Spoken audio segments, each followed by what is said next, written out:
Y lo que suele suceder o lo que suelen hacer las organizaciones para hablar de capacitación es armar un diagnóstico pidiéndole a cada una de las personas que les diga que necesitan capacitación. Entonces, la gente pide la capacitación que necesita y se encuentra con serios problemas de esa capacitación, porque al final del día es lo que yo quería, no lo que yo necesitaba. Esto es más o menos como cuando voy donde el doctor y le digo, doctor, ¿cuál es mi problema? Y él me dice, ¿y usted qué cree que es? Sí, sabe que me duele la cabeza. ¿Qué cree que debería tomar? Una aspirina. Ya, entonces tómese una aspirina. Más o menos es lo que sucede en las organizaciones. Y el programa de capacitación debería ser bastante diferente cómo se lo estructura.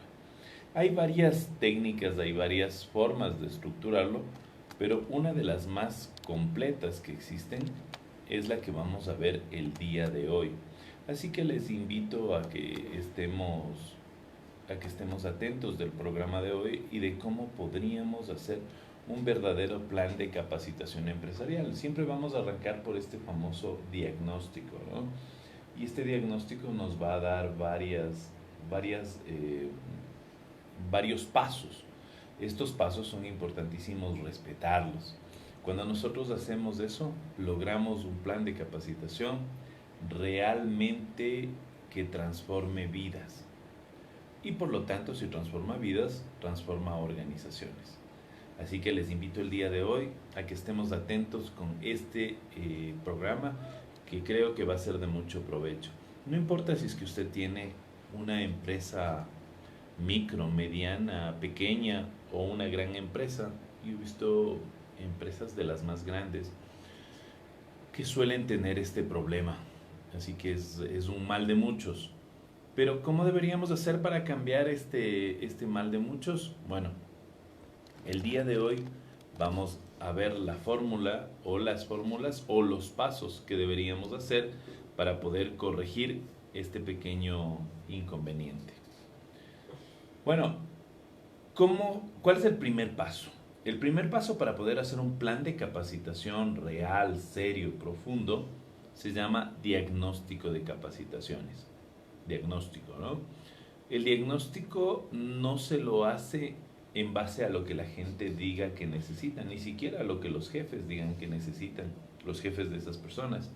Se lo hace en base a varios aspectos que son más importantes. Por ejemplo, vamos a empezar con qué es lo primero que debería hacer el emprendedor. ¿Qué es lo primero que debería hacer? Bueno, si es una empresa un poco más grande, tiene el departamento o debería tener el departamento de talento humano, que no debería ser nómina, debería ser temas importantes de desarrollo como este, por ejemplo.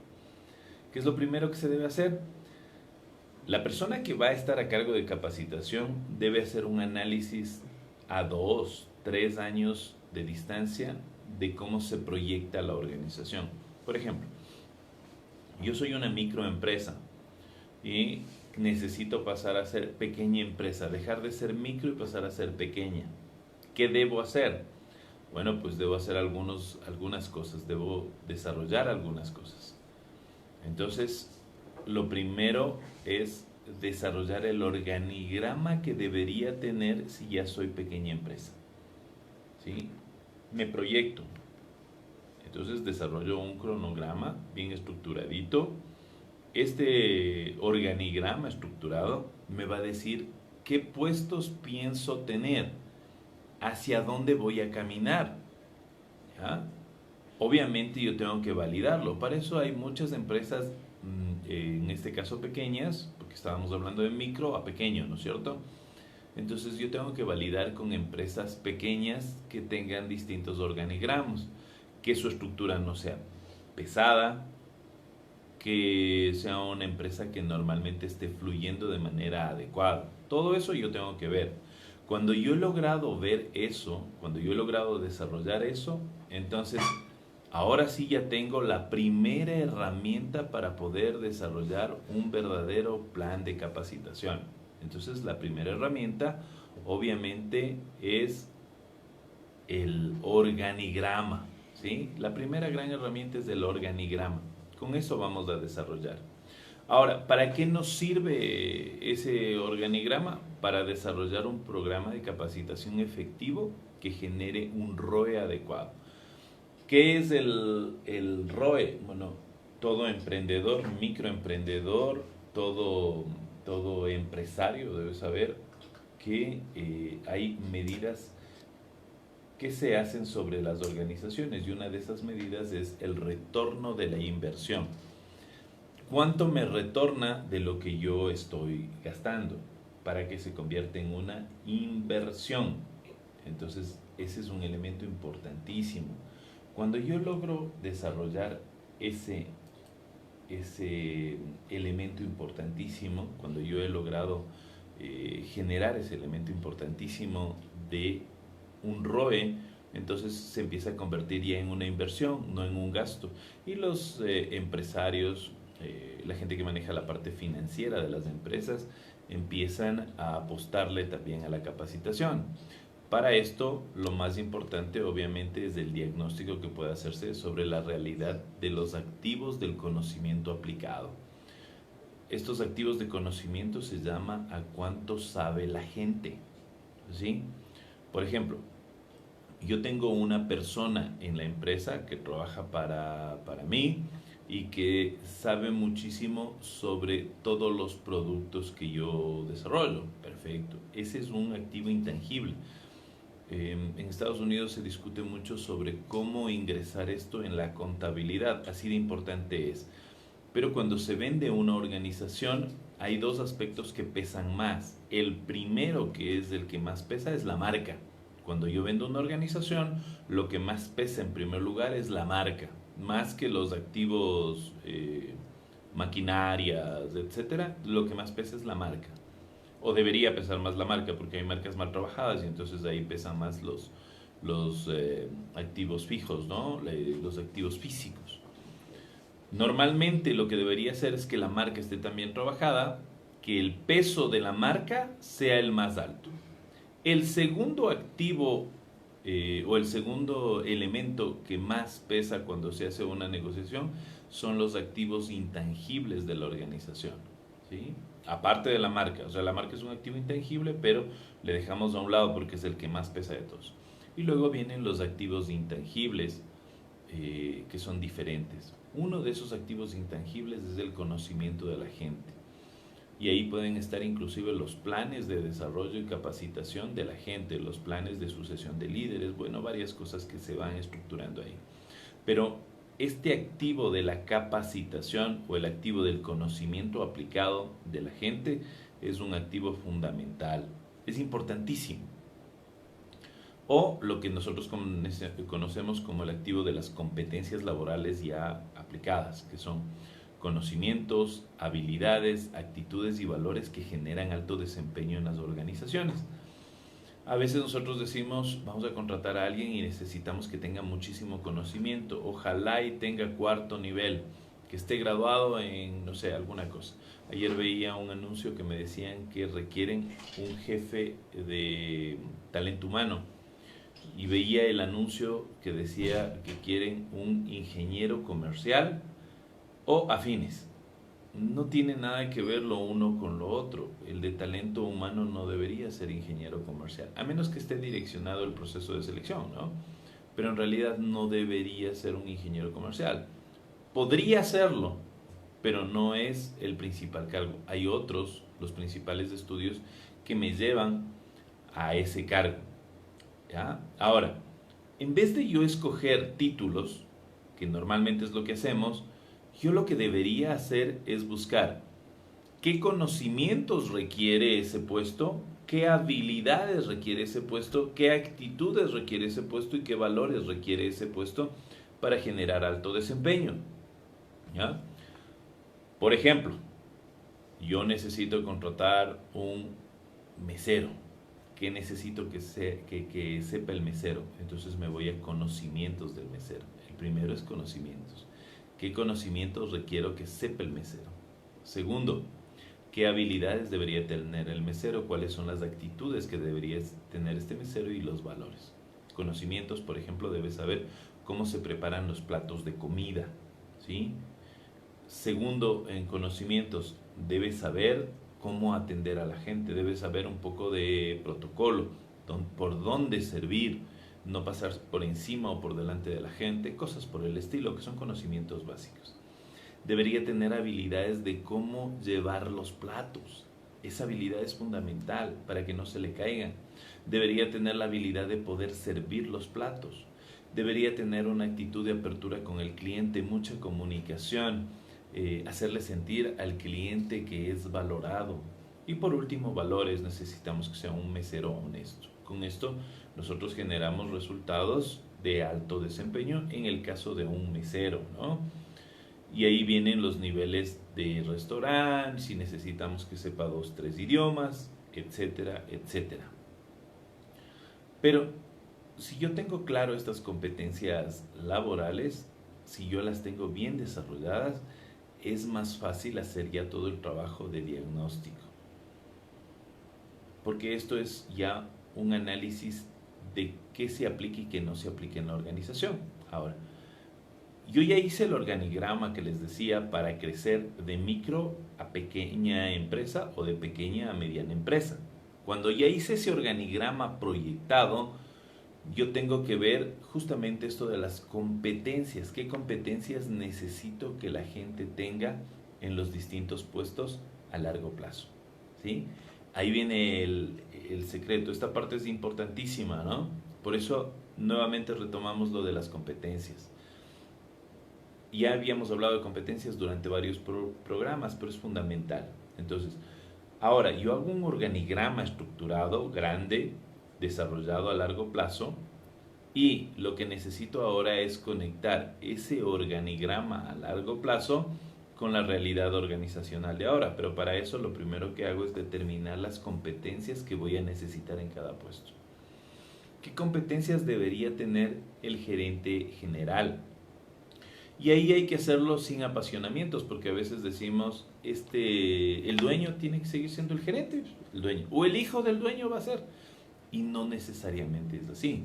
Por ejemplo, yo tengo una organización que se dedica a vender, no sé, capacitación. ¿Ya? Yo tengo una empresa que vende los cursos para que salgan los chicos a dar la prueba esta de ser bachiller o este tipo de pruebas y puedan ser aprobados a nivel de las universidades, que den las pruebas de las universidades y que puedan ingresar a esa universidad sin ningún problema. Y entonces voy a contratar a alguien para el área comercial. ¿Qué debería tener esa persona? ¿Qué cualidades? Entonces vamos viendo que lo que debería tener se llaman competencias laborales. Estas competencias laborales, que son importantísimas, deben estar divididas en conocimientos, habilidades, actitudes y valores que le van a hacer a ese vendedor súper efectivo en su puesto de trabajo. ¿Ya? Ahora, si yo ya crezco de pequeña empresa o de microempresa a pequeña empresa, yo ya crezco, esos conocimientos, habilidades, actitudes y valores puede ser que cambien. No necesariamente son las mismas. Puede ser que haya cambios y que estos cambios sean realmente importantes, ¿no? Entonces, puede ser que el emprendedor estaba apto para una microempresa, pero no para una pequeña empresa. No importa, hay que listarlos. No hay que asustarse ahí porque estamos proyectándonos a mediano plazo. Y esa es una gran ventaja de la proyección, ¿no? Luego, cuando yo ya los listé, los desarrollé, los pulí, entonces ahí viene ya la parte súper positiva, porque ahora ya vamos a hacer algo totalmente diferente. ¿Qué es lo que vamos a hacer ahora? Es ver cómo estamos nosotros en la actualidad, qué sí tenemos en la actualidad, qué conocimientos, qué destrezas, qué habilidades, qué actitudes y qué valores tenemos en la actualidad con la organización en cada uno de los puestos y comparamos ese organigrama a mediano plazo comparado con el que tenemos ahora. ¿Qué puestos hay? ¿Qué tenemos hoy? ¿Y qué vamos a hacer con ese puesto de hoy? ¿Sí? Luego, de definir estos ideales de proyección empresarial en el trabajo, yo ya tengo cada uno de los distintos puestos listados en orden, ¿no es cierto? Entonces va, gerente general, vamos a mantener una gerencia general, contabilidad, vamos a mantener una contabilidad, área comercial la vamos a mantener, pero antes el señor del área comercial, él vendía solo. Ahora vamos a tener un departamento comercial con 2 personas. ¿Cambian las competencias de la persona que estaba a cargo de ventas? Claro, porque ahora ya tiene que liderar gente. Si va a dirigir gente, debe tener otros conocimientos adicionales. Debe, por ejemplo, saber transmitir su propio conocimiento. Debe tener otras habilidades. ¿Sí? Ya no es solamente saber transmitir como conocimiento, sino la habilidad de hacerlo. La habilidad de dirigir gente. ¿Sí? Valores, bueno, los valores normalmente deberían ser muy similares porque tienen que ver con los valores corporativos. Los 2 primeros programas que hicimos en Hablemos de Negocios, utilizamos unas herramientas filosóficas de la organización. De hecho, les di un cuadro, yo les di unas herramientas con las que se podía levantar la parte filosófica, visión, misión, de ahí salían los valores, cómo se hacían los valores. Estos valores que son corporativos son obligatorios y como son mandatorios, cuando yo contrato gente, la gente debe estar o debe tener los mismos valores. No vaya a pensar usted que la gente va a adaptarse a esos valores, para nada. La gente no se adapta a esos valores. La gente tiene esos valores o no los tiene, a menos que se haga un proceso que es muy largo y muy desgastante. Entonces yo prefiero conectar gente que tenga los mismos valores corporativos. Y los valores corporativos tienen muchísimo que ver con los valores de quien crea la organización, quien está ahí o sus fundadores. Esos son elementos importantísimos que debemos considerar, que debemos tomar en cuenta, ¿sí? Fundamentales. Luego que yo ya definí esta proyección, este análisis que es bastante decidor de qué es lo que quiero con la organización a largo plazo, si es que yo soy talento humano, tengo que ir y conversar con el dueño y decirle, vea, señor emprendedor, señor empresario, a largo plazo yo le veo a la organización de esta manera, ¿sí? De aquí en 2 años yo le veo a la organización de esta manera. ¿Usted qué opina? ¿No? Y él le va a decir, bueno, si estás claro, obviamente para esto hay que estar clarísimo en hacia dónde va la organización, qué se está haciendo y qué dicen las proyecciones reales.